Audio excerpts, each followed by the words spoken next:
One of the things you can do to become more accountable to yourself is if you have a big goal, you put it out there.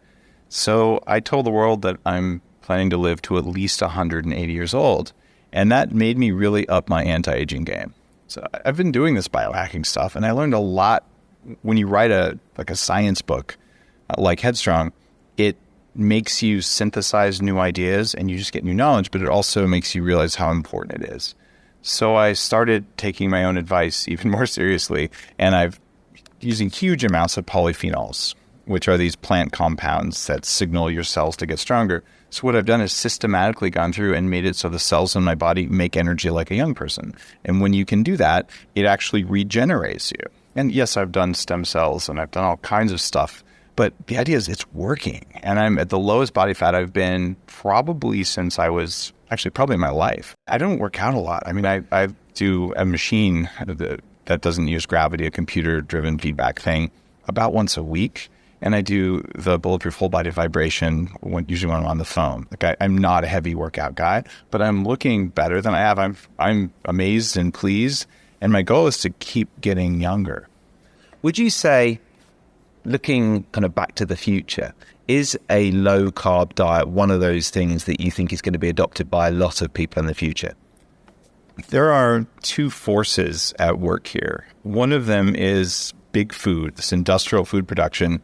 You make the most money selling people food that costs as little as possible and tastes good. And that's been the recipe forever.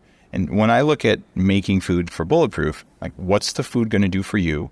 And then how good does it taste? And then how convenient is it? And then how much does it cost? There's the core assumption that people are willing to pay to feel good. You'll spend a little bit more on food because you'll spend less on medicine later and because you'll like your life.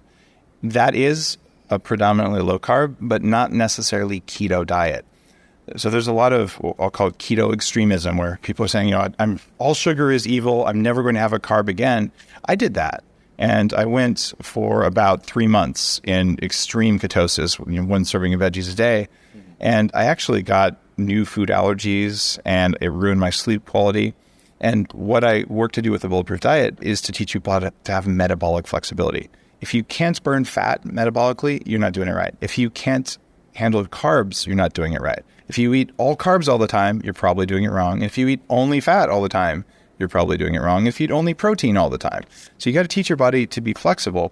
But if you choose the lowest quality inflammatory proteins, or you choose to eat high fructose corn syrup and junk food and grains and all that stuff, then you're doing it wrong when you're eating carbs. And the biggest mistake that people are making right now is they're eating deep fried foods with seed oils and things like that, because damaged fats mess you up.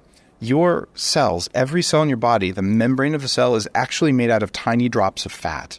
And if you eat damaged fat, you get damaged cells. Damaged cells can't make energy and you look old, you feel old, and your brain works like you're old. This is what happened to me when I was in my early 20s and I had massive brain fog and I was overweight and my joints hurt all the time and all these things. Bad fats are a big part of this. So it comes down to metabolic flexibility, and when you are metabolically flexible, eating the right stuff.